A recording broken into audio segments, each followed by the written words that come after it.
Right now, your body is being quietly terraformed by the modern world, from the inside out.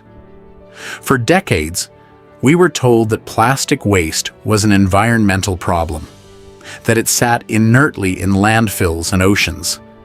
We were wrong. In the 1960s, the plastics industry ran a now infamous campaign built on a single word: inert.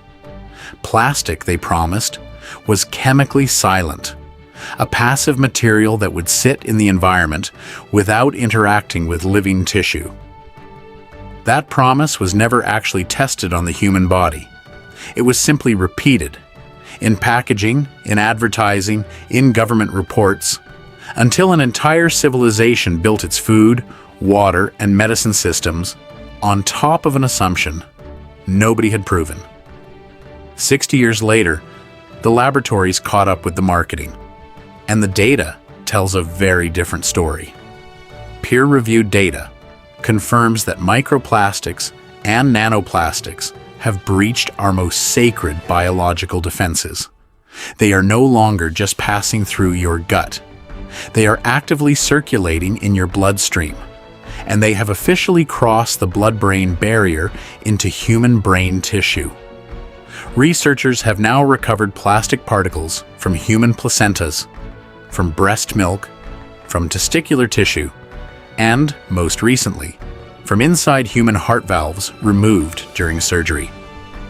His is not a distant, theoretical exposure. This is a material embedded in the same organs that keep you alive and that create the next generation.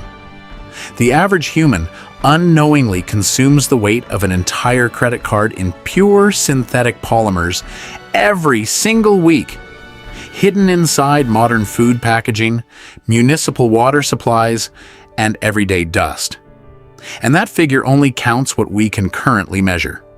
Nanoplastics, fragments smaller than a red blood cell, are still invisible to most standard lab equipment. The true number is almost certainly higher. Every time you microwave a plastic container, crack open a bottle left in a hot car, or brew tea in a nylon sachet, you are adding to that weekly total. These particles are not passive waste. They are active, aggressive biological disruptors. Today, we decode how these invisible intruders hijack your hormones and trigger the cellular biology of permanent weight gain. Welcome to the Longevity Protocol. To understand why your metabolism is failing, we must look at the endocrine system. Your hormones operate on a strict lock-and-key mechanism. Natural hormones act as keys, plugging into specific cellular locks to regulate energy, mood, and fat storage. But microplastics carry a hidden passenger: endocrine disrupting chemicals, or EDCs. Chemical additives like phthalates and bisphenols are molecular imposters. Because their chemical shapes mimic human hormones, they plug directly into your estrogen receptors and bind to your thyroid transport proteins. Your cells cannot tell the difference between a natural signal and a plastic byproduct. Scientists have a name for this class of chemical: obesogens. Compounds that don't just disrupt hormones in general. They specifically program the body toward fat storage. The concept isn't new. In the 1950s, doctors prescribed a synthetic hormone called DES to pregnant women, believing it was harmless.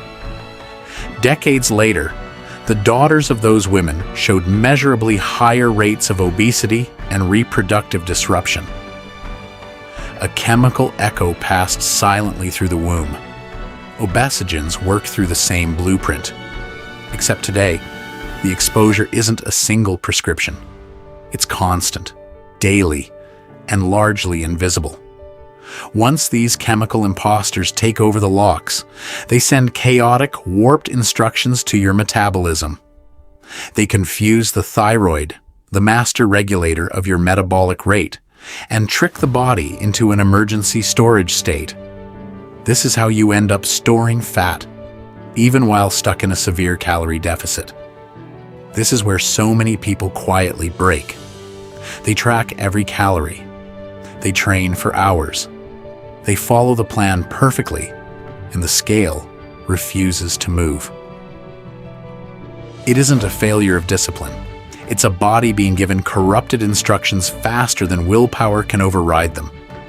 The traditional rules of thermodynamics, calories in versus calories out, break down entirely when the cellular environment is saturated with these obesogens. You aren't simply overeating. Your cellular signaling infrastructure has been hijacked. There's a second front in this attack, hiding in your gut. Your microbiome, the trillions of bacteria that regulate digestion, inflammation, and even hunger signaling, is exquisitely sensitive to foreign particles. Studies tracking microplastic ingestion show measurable shifts in gut bacteria populations within weeks. A die-off of the beneficial strains that help you extract nutrients and regulate blood sugar, replaced by inflammatory species that thrive in a compromised environment. A disrupted gut doesn't just affect digestion. It rewires the hunger signals your brain depends on to know when to stop eating. When you gain weight naturally, your existing fat cells simply expand like balloons. When you lose weight, they shrink. But exposure to modern plastic additives triggers a process known as adipogenesis, the literal creation of brand new permanent fat cells. An average adult carries somewhere between 20 and 30 billion fat cells. Diet and exercise change how full each one becomes, but they cannot change how many exist. Adipogenesis rewrites that number upward, and once the count goes up, it does not come back down. You are left managing a permanently larger storage system for the rest of your life. Plastics signal your stem cells to permanently convert into fat storage units. Once these new cells are created, they never disappear. They remain in your body forever, waiting to be filled. Compounding this, the physical presence of microparticles in your deep tissues triggers chronic, low-grade, sterile inflammation. This constant immune panic freezes your fat-burning enzymes. The disruption goes even deeper, straight into your neurology. Recent neurological research shows that nanoplastics migrate into the hypothalamus, the brain's metabolic command center. Here, they corrupt the delicate balance of leptin and ghrelin, the chemical signals that govern satiety and hunger.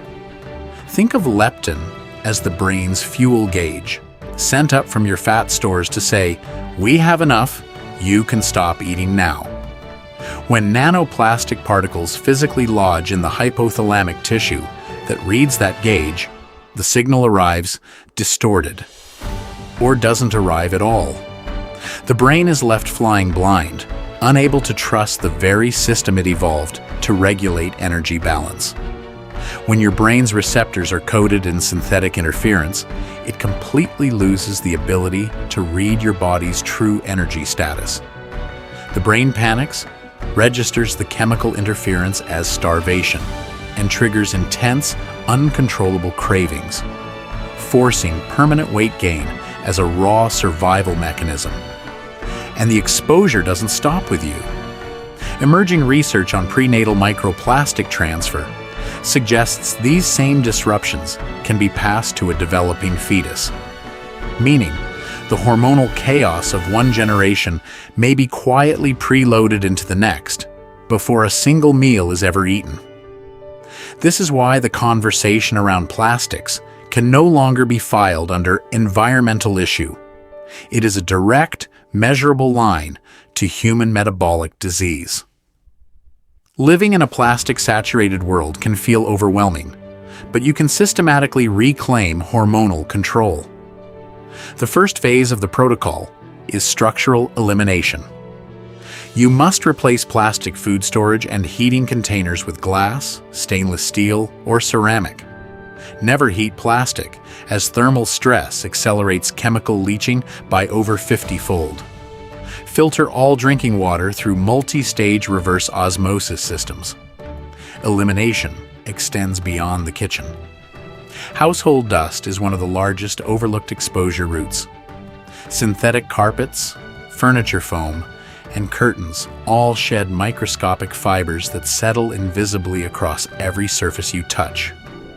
A HEPA air filter and a simple habit of removing shoes at the door can measurably cut the particle load circulating through your home. Clothing matters too.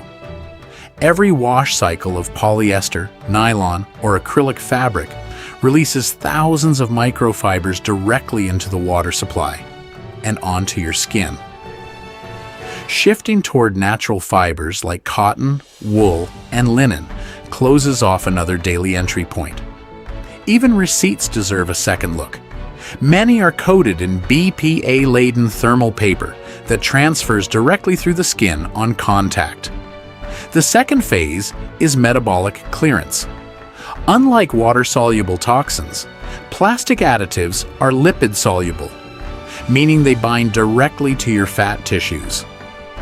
To flush them out, you must optimize phase 2 liver conjugation and lymphatic flow. Consuming cruciferous vegetables rich in sulforaphane, alongside targeted sweat activation through sauna protocols, directly assists your body in packaging and excreting these stored chemical imposters. Support this phase with consistent movement. Your lymphatic system, unlike your circulatory system, has no central pump. It relies entirely on muscle contraction to move fluid and flush stored toxins toward elimination. A daily rhythm of walking, rebounding, or resistance training keeps that drainage system active instead of stagnant. Hydration plays its own role here. Clean, filtered water isn't just about avoiding new exposure. It's the medium your kidneys and liver depend on to carry mobilized toxins out of the body entirely. The third phase is environmental auditing. You cannot manage what you don't measure.